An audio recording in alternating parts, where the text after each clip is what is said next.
Neste vídeo, vamos dar continuidade ao nosso estudo sobre comunicação em grupo em sistemas distribuídos. Como nós podemos, então, implementar o multicast garantindo a ordem causal?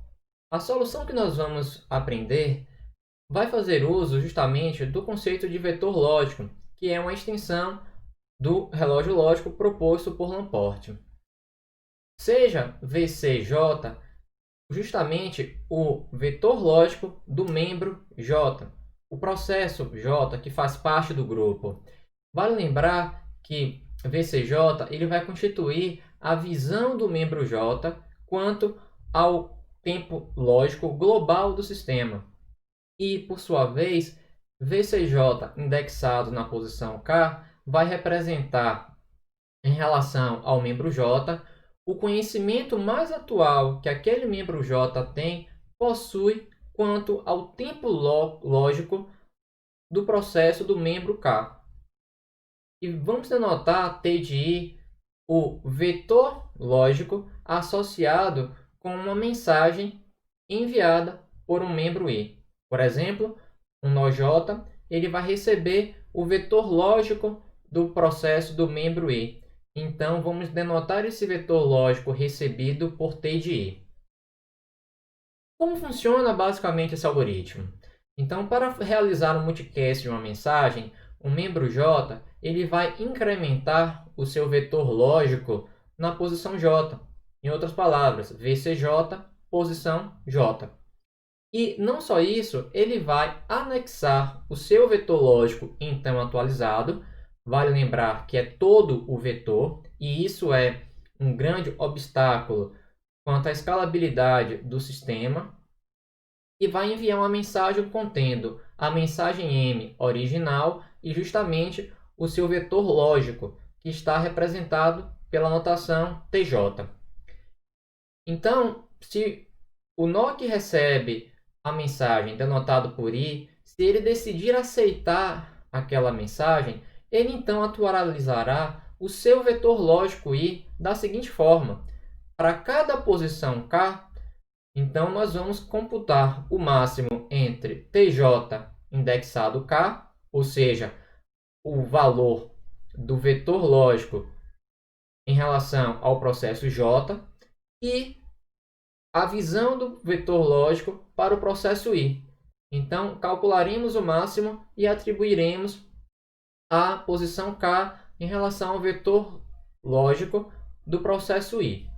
Então, para aceitar uma mensagem, justamente o processo ele tem que decidir a ordem causal desta mensagem com relação às outras mensagens. Então, aqui vamos entender um exemplo. Na figura inferior, nós podemos ver a existência de três processos. Inicialmente, o vetor lógico de cada desses processos é 0, 0, 0. Nós podemos ver que o processo 0 ele vai enviar a mensagem 1. Então, ilustrando a execução do algoritmo, ele vai incrementar o seu vetor lógico na posição justamente enviar aquela mensagem para o processo 1. Reparem também que o processo 2, ele justamente envia também uma mensagem. Então, ele vai realizar o incremento na sua posição 2. Veja que o processo 2 ele já atualizou o seu vetor lógico, quanto calculando o máximo na primeira posição entre 1 e 0, e enviou a mensagem 2. Porém, há um problema, que justamente a mensagem 2 ela foi recebida antes da mensagem 1, justamente pelo processo 2. Então, nós temos que o envio da mensagem 1 happened before o envio da mensagem 2. Então, o processo 2 ele deve entregar as mensagens naquela ordem. Então, M1 por ter chegado antes da mensagem, M2 por ter chegado antes da mensagem M1, P2 ele terá então que postergar a entrega da mensagem 2 até que M1 seja recebida, e lembrando que M1 foi enviada pelo processo 0. Então, nós podemos fazer a pergunta: como P2 decide que ele não pode entregar M2 assim que ele recebe aquela mensagem? Veja que P2 ele não possui conhecimento que a mensagem M1 vai chegar no futuro. Em outras palavras, ele não possui uma bola de cristal. Então, nós podemos perguntar formalmente: o que vai fazer o processo I entregar para a camada de aplicação uma mensagem recebida do processo J? Então, nós temos basicamente duas condições. A primeira delas é que o processo, o membro I, ele deve ter recebido e entregue todas as mensagens anteriores enviadas por aquele membro J. Em outras palavras, TJ indexado J é igual a VCI indexado J mais 1.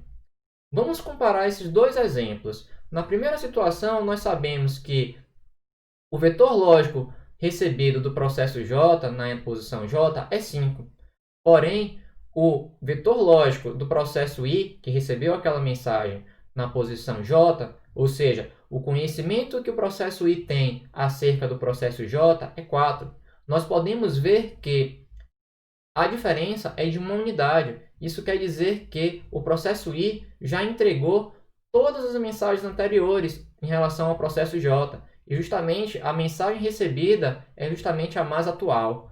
Vamos então comparar o segundo exemplo, onde TJ índice J é igual a 5, porém VCI em posição J é igual a 3. Isso quer dizer que a diferença não é mais igual a 1. Isso significa justamente que o processo I, de alguma forma, ele perdeu a mensagem enviada no tempo 4 em relação ao processo J. Então, justamente, ele deve ter entregue todas as mensagens anteriores enviadas pelo processo J. E a segunda condição quer dizer que, para todos os outros membros K, diferente de J, justamente o membro I que recebeu a mensagem, ele deve ter recebido todas as mensagens enviadas por K e justamente foram recebidas pelo nó J, antes que aquele nó tenha enviado a mensagem atual. Em outras palavras, para todo K, diferente de J, ou seja, para todos os membros, com exceção de J, TJ indexado em K deve ser menor ou igual do que VCI indexado em K. Pode parecer confuso, mas vamos então ver um exemplo. O processo 1 ele recebeu a mensagem 1 e posteriormente ele enviou a mensagem M2. Então, ao enviar a mensagem M2, o par conterá na primeira posição a mensagem 2 e justamente o seu vetor lógico, no caso 0, que vai ser indicado pela variável T1. Ao receber aquela mensagem, o processo 2 ele terá o seu vetor lógico igual a 0.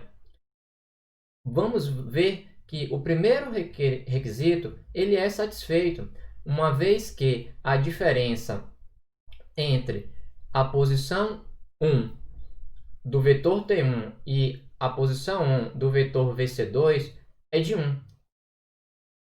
Porém, quando nós observamos o segundo requisito, ele não vai ser satisfeito, uma vez que T1 indexado 0 é maior, em vez de ser menor ou igual, do que VC2 indexado em 0.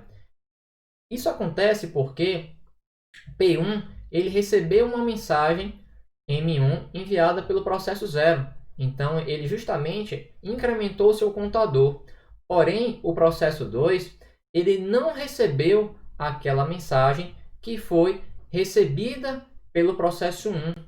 Então, dessa forma, há uma violação da causalidade, pois o envio da mensagem M1 ele precedeu o envio da mensagem M2. Então, dessa forma, por não satisfazer o segundo requisito, o processo 2 ele irá postergar a entrega da mensagem 2 recebida. Então, quando a mensagem M1 for recebida, o seu relógio lógico será incrementado para 100 em relação ao processo 2 e só então a segunda restrição, que antes não era satisfeita, será então satisfeita, pois T1 indexado 0 será menor ou igual do que VC2 indexado em 0.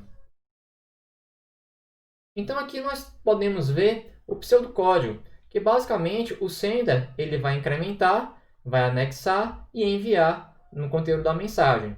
E justamente no recebimento temos os requisitos vistos anteriormente para entregar uma mensagem.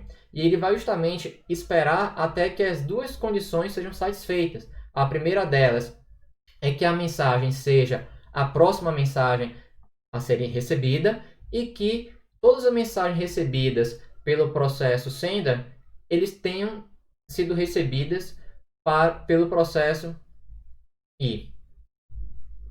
Então, com isso, nós apresentamos um algoritmo para implementar a ordem causal. Muito obrigado.